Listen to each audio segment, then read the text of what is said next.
ketemu lagi sama aku Nada. Apa kabar semua yang nonton? Semoga sehat-sehat juga, terus semangat juga buat ngelakuin berbagai aktivitas di hari ini ya. Aku lagi dapet kesempatan buat berkunjung ke kantor Komisi Pemilihan Umum atau KPU Republik Indonesia di Menteng, Jakarta Pusat. Gedungnya nih ada di belakang aku persis nih, gitu. Semakin seneng tapi juga deg-degan karena hari ini aku dapat kesempatan buat wawancara Pak Agus Melas. Beliau adalah Koordinator Divisi Sosialisasi, Pendidikan Pemilih, dan Partisipasi Masyarakat dari KPU RI. Nah, nanti aku bakal ngobrol-ngobrol nih sama Pak Agus seputar pemilu 2024 yang kurang lebih itu akan diadakan 1 tahun lagi, girls. Jadi mungkin kalau teman-teman ada kebingungan atau ada pertanyaan-pertanyaan, semoga nanti bisa terjawab ya dari obrolan aku sama Pak Agus nantinya. Yuk ikutan sama aku ngobrol-ngobrol seputar serba-serbi pemilu 2024 bareng Pak Agus. Yuk. Oke teman-teman, aku sekarang udah sama Pak Melas di sini. Selamat pagi Bapak. Halo Mbak Nada. Iya. Selamat pagi. Halo teman-teman muda. Halo teman-teman muda. Bapak apa kabar Pak? Sehat? Baik, sehat. Oke. Pak, jadi kan sebentar lagi nih kurang lebih setahun mendatang gitu ya Pak, kita akan ngadain pemilu 2024. Itu pemilihan legislatif, pemilihan presiden dan wakil presiden sama pilkada juga ya Pak? Nanti disusul dengan pemilihan kepala daerah, gubernur dan bupati wali kota. Oke. Sejauh ini apa sih Pak persiapan KPU untuk pemilu 2024 tuh udah sejauh apa gitu Pak? Ya, makasih Mbak Nada.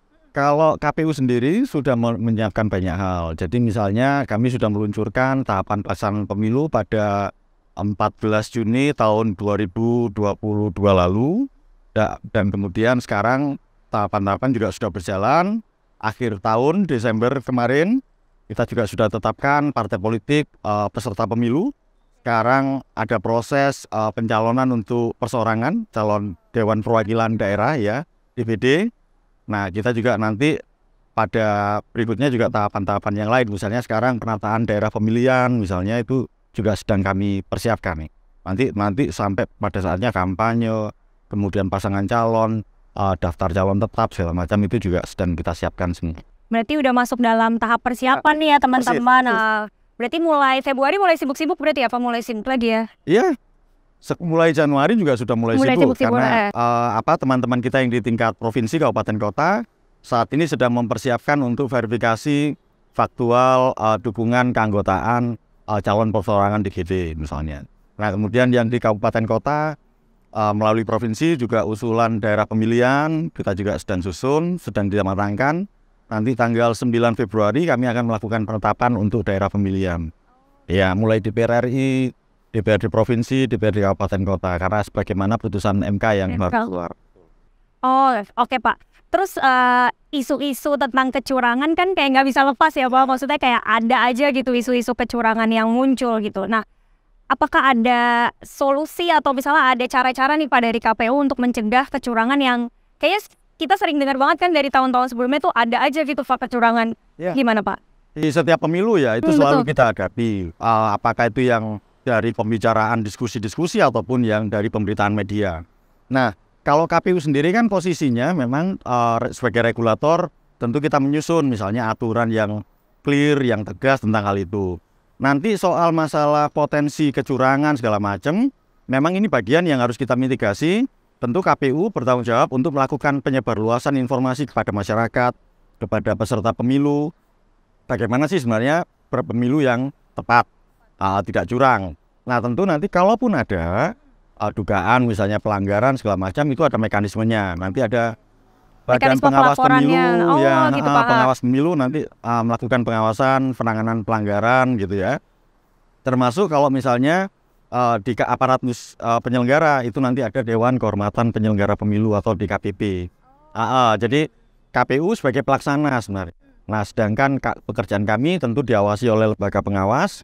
Dalam hal ini Badan Pengawas Pemilihan Umum dan juga urusan etika penyelenggara dengan DKPP. Tentu masyarakat secara luas juga kemudian media turut mengawasi ya, gitu betul. Ya Pak. Jadi ya kalau misalnya teman-teman merasa ada kecurangan nih atau melihat itu ya bisa lapor ya Pak tadi ke lembaga-lembaga yang Pak Melas sebutkan gitu. Bisa juga nanti di hotline-nya KPU ada helpdesk, ada info.pemilu.kpu.go.id atau misalnya sekarang kebutuhan untuk anak-anak muda nih.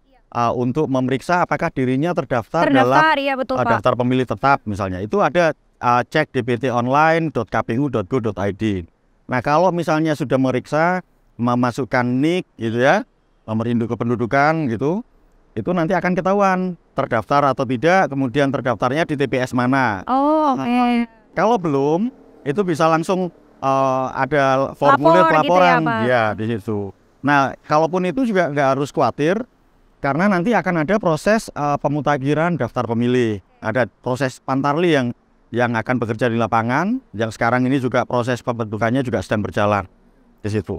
Berarti teman-teman pastikan dulu nih, karena udah tinggal setahun, kayak setahun cepet ya Pak. Oh, iya, jadi iya, pastikan betul. juga nama teman-teman, apalagi pemilih pemula yang baru tahun ini ngerasain mau milih gitu. Namanya ada nggak sih? Tadi masuk dulu ke websitenya, cek dulu. Kalau misalnya memang belum ada formulir ya Pak, buat betul. daftar, buat isi. Jadinya pastikan teman-teman ngecek dulu juga. Nah, tadi terkait pemilih pemula nih Pak. Kan sekarang kayaknya di pemilu besok itu tuh banyak banget nih ya Pak pemilih pemula. Maksudnya lumayan banyak lah pemilih pemulanya. Ada nggak sih Pak sosialisasi khusus dari pihak KPU gitu untuk para pemilih pemula terkait informasi misalnya suara yang sah itu seperti apa, kayak gitu-gitu. Betul, ini nanti lapisan pemilih kita ya untuk pemilu 2024 itu memang kalau yang lapisan pemilih pemulanya mungkin kalau sekarang misalnya belum 17 tahun atau belum punya statusnya belum sebagai pemilih. Nanti pada 14 Februari tahun 2024 sebagai pemilih teoritis sekitar 500.000 ya. Iya. Tetapi kalau ditambah dengan kelompok milenial yang usianya sampai 44 tahun itu lapisannya sekitar hampir 55-60%. Iya, kemarin datanya BPS juga ya 60%-an ya Pak, sekitar 60% lapisan pemilih kita di pemilu tahun 2024 akan diisi anak-anak muda.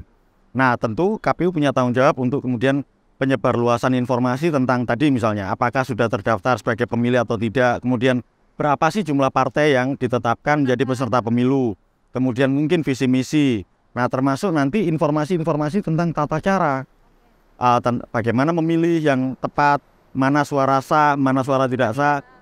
Nanti akan ada banyak juga simulasi-simulasi ya yang akan kita lakukan terkait dengan simulasi pemberian suara. Kan itu kan jadi suasana seperti seolah-olah di TPS lah. Kayak itu juga akan dilakukan banyak skemanya secara gitu, masif ya, Pak. Dan itu akan dilakukan di banyak tempat. Gitu. Tidak harus khawatir, nanti pasti akan ada waktunya untuk itu. Takutnya kan teman-teman muda kayak bingung gitu ya Pak. Aduh, aku baru pertama kali pilih nih gitu. Nanti gimana ya, nyoblosnya gimana atau caranya gimana gitu. Jadi nggak perlu khawatir teman-teman muda gitu. Nanti akan ada sosialisasi lebih lanjut, ada informasi lebih lanjut juga dari pihak KPU terkait tata cara pemilihan, termasuk calon-calonnya ya Pak, informasi tentang calon. Nah, aku bakal ngobrol-ngobrol lagi tentang calon-calonnya nih sekarang teman-teman muda. Tapi kayaknya kita pindah ke depan gimana Pak? Boleh? Boleh, ayo. Oke.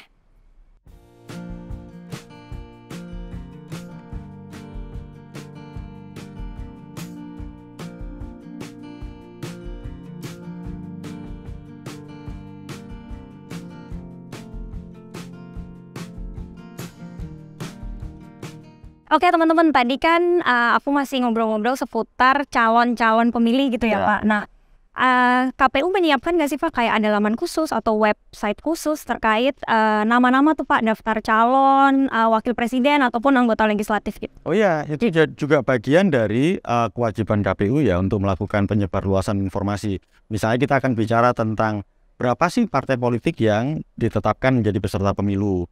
Nanti juga ada proses dan tahapan yang selalu kita akan publikasikan terkait dengan siapa yang dicalonkan oleh partai politik. Mulai dari daftar calon sementara, kemudian mendapatkan tanggapan dari masyarakat, dia berasal dari daerah pemilihan mana, sampai nanti ditetapkan oleh KPU menjadi daftar calon tetap. Nah, kalau udah daftar calon tetap, nanti akan masuk namanya itu di surat suara yang akan nanti digunakan oleh pemilih. Pemilih untuk dicoblos itu ya, untuk dipilih itu. Ya, untuk dipilih. Untuk dipilih. Nah, terus ini Pak, masih terkait teman-teman muda nih Pak, anak muda, pemilih pemula juga. Kan itu kan yang mendominasi gitu ya Pak, bisa dibilang tadi 60% datanya. Apa sih Pak harapan Pak Meles atau dari KPU juga terkait peran anak muda nih, kan sepertinya lagi digencar-gencarkan juga kan nih Pak gitu. Gimana Pak? Nah, sebenarnya sejak terakhir pemilu 2019 lalu apalagi nanti 2024 penyelenggara pemilu sangat menyadari yang namanya demokrasi di Indonesia ini akan berganti estafetnya. Di lapisan pemilihnya anak-anak muda, nanti calon anggota legislatifnya juga banyak, kemungkinan anak-anak muda. Nanti pasangan capres cawapres juga kelihatannya juga tokoh-tokoh yang akan mencerminkan aspirasi dari anak-anak muda. Nah, kesadaran ini yang kami mitigasi sejak awal. Oleh karena itu, kalau KPU yang periode sekarang juga sadar betul data-data yang berasal dari lembaga survei. Misalnya kita baca tuh, kita konsumsi, oh ternyata lapisan pemilihnya dominasinya akan 60% anak muda. Kemudian kita juga membaca anak muda ternyata yang dianggap selama ini apatis terhadap urusan politik juga sangat punya minat untuk terlibat. Nah, tapi persoalannya siapa sih yang akan dicalonkan, berapa partai. Nah, itu yang kewajiban kami untuk memberikan sebanyak mungkin informasi yang memang dibutuhkan oleh teman-teman muda. Misalnya gini, simpel saja, siapa nama-nama calon. Nama-nama calon ya betul. Yang nanti akan diusung oleh partai politik. Partai mana gitu ya partai Pak? mana itu, terus daerah pemilihannya mana. Termasuk nanti pasangan capres-cawapres. Termasuk nanti visi misi program partai. Nanti juga ada visi misi program dari pasangan calon. Presiden, wakil presiden itu tentu juga dibutuhkan oleh teman-teman muda. Sehingga teman-teman muda yang sekarang ini individu-individu yang sangat melek dengan informasi betul, bisa Pak. memilih calon-calon mana yang atau partai politik mana yang dianggap mewakili aspirasinya. Termasuk nanti menyuarakan aspirasinya untuk kemudian disampaikan atau proses oleh partai politik, oleh pasangan calon presiden wakil presiden dalam bentuk program-program yang nanti akan ditujukan bagi teman-teman muda. Berarti bakal ada, maksudnya ada laman tertentu ya Pak, maksudnya ada website yang kita bisa akses ya. Betul, kalau itu semuanya ada di infopemilu.kpu.go.id.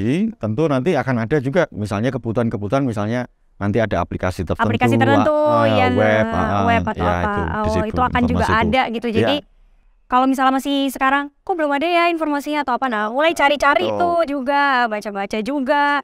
Jadi KPU juga akan menyiapkan secara lengkap ya Pak visi misinya tadi. Apalagi mungkin yang paling tunggu-tunggu mungkin capres-cawapres kan ya sama teman-teman muda. Kalau saya sih paling tunggu capres sama cawapres ini. Seru kayaknya. Dan itu mungkin tidak harus KPU semua, karena KPU yang pasti mau tidak mau punya tanggung jawab untuk membuka banyak kanal. Nanti misalnya kayak seperti yang dimiliki KPU, web KPU, kemudian program-program KPU seperti podcast, YouTube channel segala macam, iya. Tetapi itu juga kita akan coba buka banyak kanal dengan organisasi-organisasi di luar penyelenggara pemilu. Komunitas-komunitas juga gitu ya Pak? Persis, komunitas-komunitas itu kan juga penting untuk menjangkau terutama sasaran-sasaran yang memang sudah segmentasinya sesuai gitu. Biar lebih cepat lagi nyebar informasinya, biar lebih gampang lagi nih. Karena kayaknya ternyata teman-teman banyak juga Pak yang emang tertarik, tapi masih kayak bingung-bingung nih aku dapat informasinya dari mana benar atau enggak ya gitu. Tapi sejauh ini sih faktual ya informasinya kalau dari KPU ya. Iya, yang jelas kalau kita juga banyak belajar kok bagaimana kemudian perilaku anak-anak muda. Mereka biasanya menerima informasi itu apakah aktual ataukah sah atau tidak kalau berasal dari lembaga resmi. Nah, tetapi itu nanti jadi tren mungkin kalau dari lembaga resmi kemudian dimunculkan lewat media mainstream. Nah, semacam itulah kita juga belajar. Gitu ya, Pak. Juga termasuk nanti pengaruh di lingkup pertemanan media sosial mereka itu juga penting. Itu salah satu yang pasti jadi sarana kita ya untuk menargetkan penyebarluasan informasi. Berarti harapan Bapak sendiri apa nih Pak terkait teman-teman muda gitu? Ya, kalau teman-teman muda bagaimanapun juga gini, teman-teman muda yang nanti di 2024 itu proyeksinya sekitar 60% dari total jumlah pemilih, maka harus dipahami teman-teman muda ini menjadi penopang bagi pelestarian tatanan negara kesatuan Republik Indonesia yang kita sepakati demokratis. Nah, itu tanggung jawab kita, ini tanggung jawab bersama lah. Dan bahkan ke depan itu tentu lapisan 60% inilah yang akan menentukan banyak hal. Suara mereka apakah kemudian diwakili, diserap oleh partai politik, aspirasi mereka apakah dalam bentuk program didengar, itu akan menentukan banyak hal. Termasuk nanti pasca 2024 mereka yang akan menjadi aktor-aktor penting dalam meneruskan sistem politik dan pemilu di Indonesia. Jadi peran kita tuh sebenarnya sangat luar biasa, sangat penting gitu ya. Sebenarnya bisa lewat banyak cara sih ya Pak. mungkin juga kita bisa saling berbagi informasi, terus coba mulai ngulik-ngulik lagi, mulai kayak kalau mau golput pikir-pikir lagi mungkin gitu itu. ya, mulai terutama kalau misalnya bisa, harapannya kan anak-anak muda karena dia sangat ramah dengan teknologi informasi, sangat melek informasi, maka memilah mana hoax, mana fitnah itu penting juga. Dan itu mohon KPU juga dibantu teman-teman. Kadang kayak termakan berita itu udah benar. Udah heboh duluan ya Pak, ternyata padahal belum tentu benar. Betul Mbak. Kemarinan tuh saya sempat nonton podcast Bapak, podcast dari KPU sih sebenarnya. Ya itu ngebahas tentang apa sih peran anak muda. Tadi kan kita ngebahas peran anak muda juga nih. Jadi aku sempat nonton, teman-teman juga bisa kalau mau nonton di podcastnya KPU RI ya Pak kalau nggak salah. Itu ada tuh Pak Melas ngebahas seputar peran anak muda. Nah di situ Bapak sempat mention tentang peran anak muda di ad hoc itu Pak, ad hoc penyelenggara pemilu. Nah itu bedanya ad hoc penyelenggara sama KPPS ya Pak, itu apa sih Pak? Sebenarnya KPPS itu bagian dari penyelenggara ad hoc. Jadi penyelenggara ad hoc itu maksudnya tidak permanen, dia dibentuk karena kebutuhan ada momentum pemilu sekian waktu. Kalau yang permanen misalnya seperti saya nih, KPU RI, nanti KPU Provinsi, KPU Kabupaten Kota kan ada durasi waktu masa jabatannya 5 tahun. Nah kemudian bisa dipilih lagi sebanyak satu kali lagi, periode jadi 2 kali ya. Oke, Pak. Nah kalau petugas ad hoc, penyelenggara ad hoc itu mulai di tingkat kecamatan, desa kelurahan, sampai nanti KPPS di tingkat TPS. Sampai tingkat terkecilnya ya Pak? TPS. Nah itu kelompok penyelenggara pemungutan suara, KPPS namanya di situ. Nah di sini kan ada kebutuhan bahwa memang Indonesia sekarang ini kan juga perkembangan teknologi informasinya juga maju ya. Tetapi tetap di proses pemilu itu ada proses-proses manual. Jadi di TPS itu nanti pemberian suara, kemudian penghitungan, gitu ya, rekap. Nah itu butuh energi-energi dari anak-anak muda. Apalagi kalau misalnya mereka berdomisili di tempat TPS, tempat tinggal, dan kemudian menjadi anggota KPPS atau anggota penyelenggara pada network, itu pasti akan sangat membantu. Nah, dan itu sangat terbuka peluang. Nah, teman-teman muda kalau misalnya usianya sudah memenuhi syarat 17 tahun, nah itu bisa juga mendaftar untuk menjadi anggota KPPS di tingkat TPS tempat, di lingkungan rumahnya, tempat tinggalnya gitu. Oke, nah aku masih mau bahas lagi nih soal keterlibatan anak muda di KPPS tadi Pak. Tapi tadi aku lihat di depan ada media center tuh Pak. Boleh. Kita boleh jalan ke sana ya Pak. Sekalian lihat-lihat gitu ya. Kita lihat sini ya Pak.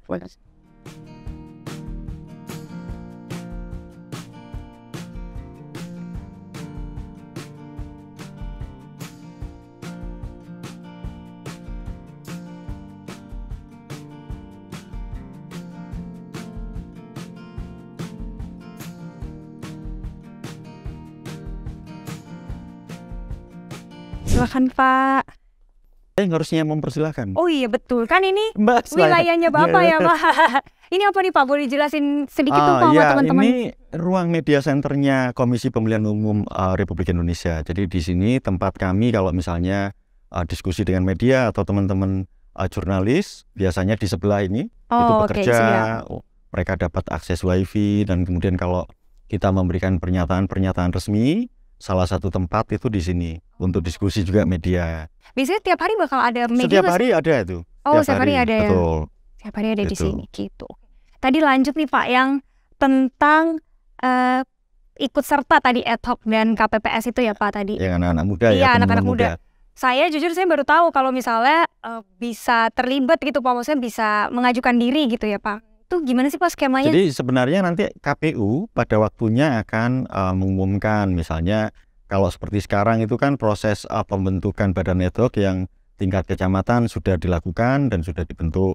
Kemudian ada tingkat PPS atau desa kelurahan. Ada juga diumumkan kepada publik untuk menjadi panitia pendaftaran pemilih. Nah, nanti petugas yang akan melakukan coklit terkait dengan data-data pemilih. Nanti juga akan ada saatnya informasi itu nyampe ke desa kelurahan sampai RT RW bahkan untuk menjadi anggota KPPS atau penyelenggara di tingkat TPS lah, ya di tempat yang paling rendah, tempat pemungutan suara.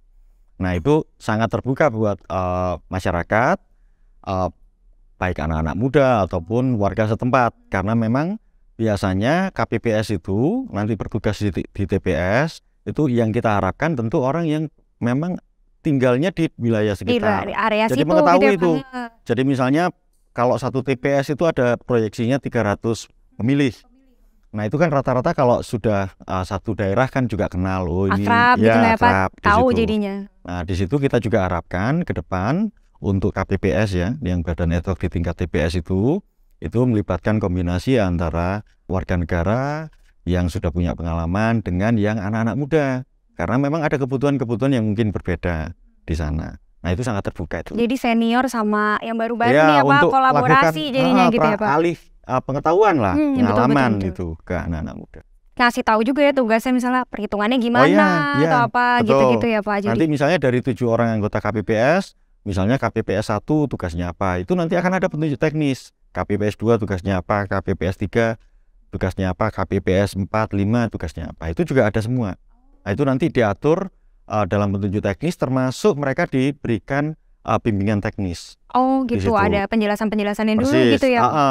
Misalnya kan itu ada tata cara Iya betul. membuka TPS untuk memeriksa kelengkapan segala Pemeriksa macam. surat suaranya itu Persis. gitu ya. Nanti prosedur untuk pemilih datang, kemudian di absen, dicocokkan dengan undangan, sampai nanti memilih dan kemudian keluar kan juga memberikan tanda bahwa Ya, tinta atau apa itu ya Pak. Gitu. Oke, berarti siapa aja nih maksudnya yang udah boleh nyoblos, yang udah boleh milih itu boleh ikutan gitu ya Pak, boleh daftar gitu ya, bisa syaratnya daftar. juga tidak sulit kok. Oh oke, itu bisa kita tahu tuh kemana Pak? Kita ke RT RW setempat Ya atau? nanti pasti gini, pasti karena kebijakannya di KPU RI, nanti pengumuman tahapannya, pembukaan itu pasti akan ada di KPU RI yang akan disebarkan ke tingkat provinsi, kabupaten, kota sampai ke tingkat RT RW. Biasanya memang nanti melibatkan juga pengurus di tingkat RW, RT gitu. Gitu. Jadi kalau yang pada pengen ikutan, teman-teman tungguin infonya gitu ya Pak. Tata caranya gimana? Maksudnya mau daftarnya tuh gimana? Cara ikutannya gimana gitu kan? Siapa tahu, oh aku sebagai pemilih pemula mau deh nih coba ikutan buat bergabung untuk jadi kayak anggota KPPS gitu ya Pak ya, sebutnya ya, anggota KPPS di TPS tempat teman-teman milih gitu. Ya. Sama ini Pak, saya juga agak tertarik tuh di podcast itu ya Pak. Bapak tuh sempat mention juga,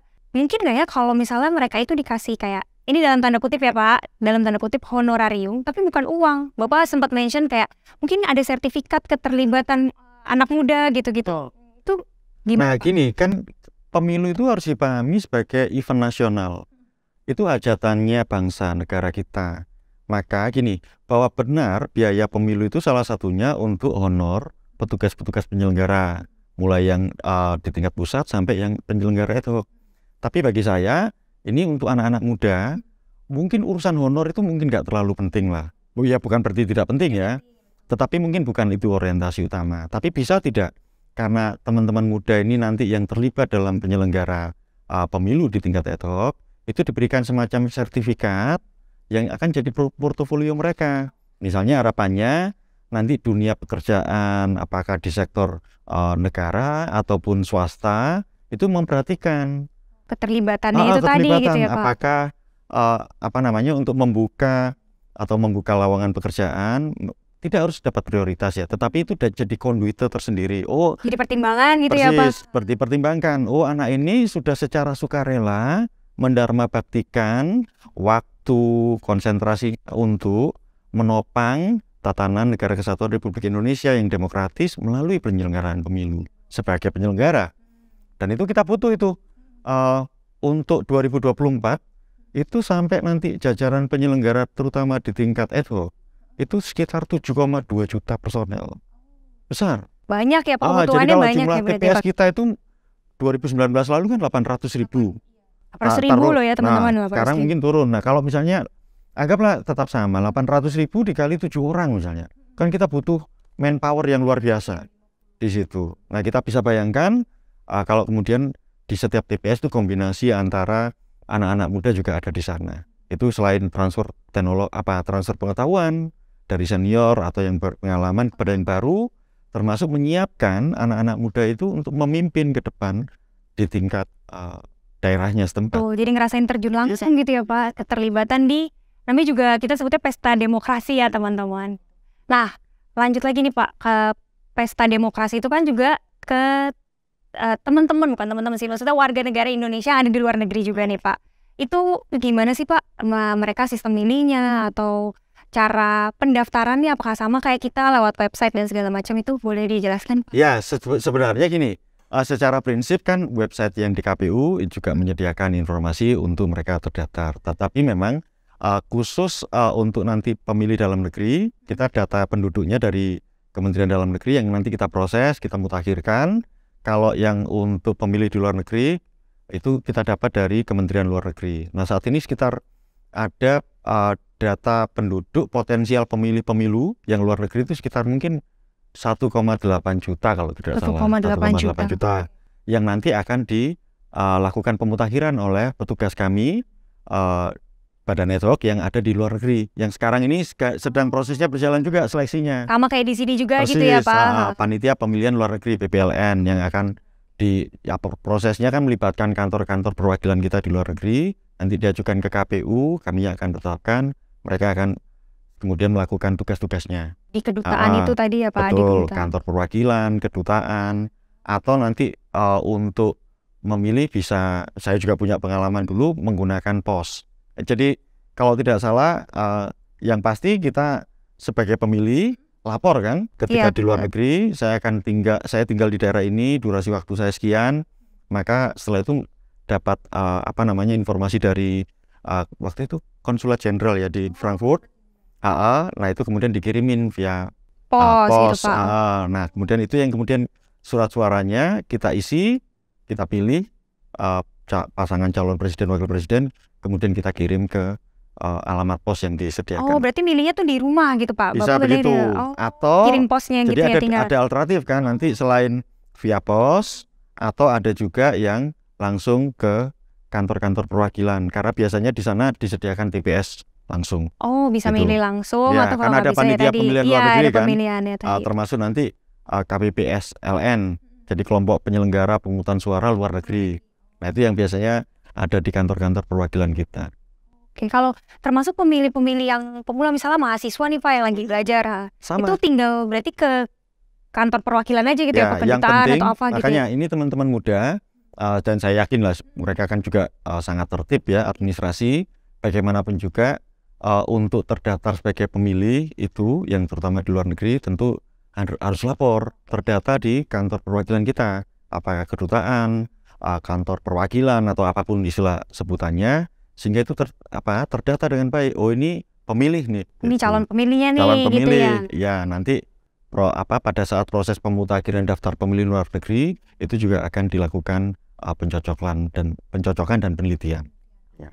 Jadi tenang aja teman-teman yang mungkin lagi sekolah, mahasiswa yang lagi sekolah dan mau milih pertama kali ini bingung, mungkin bisa langsung tanya-tanya informasi di kantor perwakilan tadi ya Pak untuk mendapatkan. Termasuk untuk teman-teman muda yang ada di luar negeri, terutama pelajar ya, itu informasi bisa didapatkan melalui Perkumpulan Pelajar Indonesia PPI. Iya betul PPI di negara setempat. Karena kami juga dorong untuk yang petugas penyelenggara ad hoc di luar negeri itu selain warga negara Indonesia tentu terbuka ya, tetapi juga teman-teman yang tergabung di PPI juga. Gitu. Jadi banyak aksesnya ya Pak, sebenarnya nggak perlu khawatir kalau mau ikutan juga kan. Mungkin bingung mau kemana, baru pindah ke sana gitu. Jadi bisa ke kantor perwakilan tadi, atau teman-teman yang mahasiswa bisa ke PPI gitu ya, ikut teman-teman tuh ikut perkumpulannya gitu. Jadi tetap bisa pesta demokrasi bareng ya Pak, walaupun ada di sana. Mau di luar negeri, mau di Indonesia sama gitu. Penyelenggaranya sama juga Pak, 14 Februari juga. Iya sama. Hanya nanti kalau urusan pemilih di luar negeri kan bisa memilih lebih dahulu mengirim pos itu. Ya. Nah tapi nanti akan skemanya ada itu nanti dikasih tahu lagi petunjuk teknis yang akan disampaikan oleh KPU RI. Karena ini kan semuanya sedang dipersiapkan. Terus itu kan nanti nyangkut peraturan KPU tentang pemungutan penghitungan suara kan di situ. Berarti termasuk kayak daerah pilihnya ya Pak, dapilnya legislatif itu mereka pilihnya masuk legislatif mana Pak? Oh ya, kalau pemilih luar negeri itu masuknya di DKI. Oh, masuknya DKI, Jakarta ya Pak berarti? DKI 2 ya, 2 atau 1 kalau nggak salah. Ada itu di situ. Berarti tetap memilih legislatif juga ya Pak, legislatif dan presiden dan wakil presiden berarti gitu ya, tetap sama kayak kita di tanah air. Terus kalau tadi Mas sedikit kecurangan nih Pak, mau ditekanin lagi, kalau ada yang melihat kecurangan atau misalnya tahu kecurangan itu bisa ngadu, bisa lapornya ke Pak?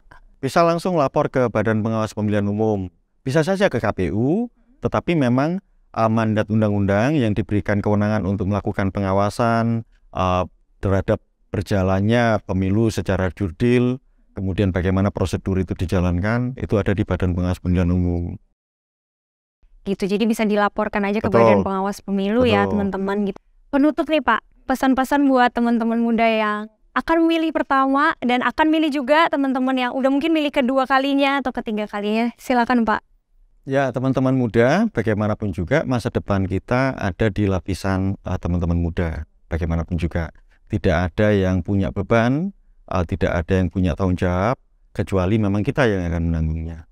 Nanti rajin-rajin juga cari informasi, bantu juga kondusivitas atau stabilitas di pelaksanaan pemilu kita, untuk juga teman-teman muda membantu KPU dalam memfilter berbagai informasi, mana yang hoax, mana yang tidak. Dan nggak usah dihindari lah, itu namanya politisasi identitas. Ini kan sudah anak muda udah nggak seperti itulah. Nah, dan itu harapan yang sangat besar buat kita. Ikut terlibat jadinya ya, ya justru Pak. ikut terlibat. Berperan aktif gitu. Oke, gitu. Ya. Terima kasih banyak sama-sama, Mbak Nada. Pak Agus untuk obrol-ngobrolnya. Terima kasih juga penjelasannya. Kita jadi lebih paham. Mungkin pertanyaan teman-teman yang sempat bingung-bingung juga, harus gimana, apalagi pemilih pemula, aku harus seperti apa gitu. Jadi bisa terjawab semoga dari obrolan santai aku bersama Pak Melas di hari ini. Terima kasih banyak ya Pak kesempatan dan waktunya. Itu tadi obrolan aku sama Pak Agus Melas. Seru dan banyak dapat penjelasan juga ya kita. Semoga kebingungan-kebingungan teman-teman, pertanyaan-pertanyaan yang mungkin apa nih seputar pemilu masih bingung bisa terjawab di obrolan aku tadi. Gitu aja, semoga teman-teman makin tercerahkan, makin semangat juga buat menyambut pesta demokrasi yang kurang lebih setahun lagi kita selenggarakan di tanggal 14 Februari 2024. Gitu aja dari aku, sampai ketemu di video selanjutnya. Dadah!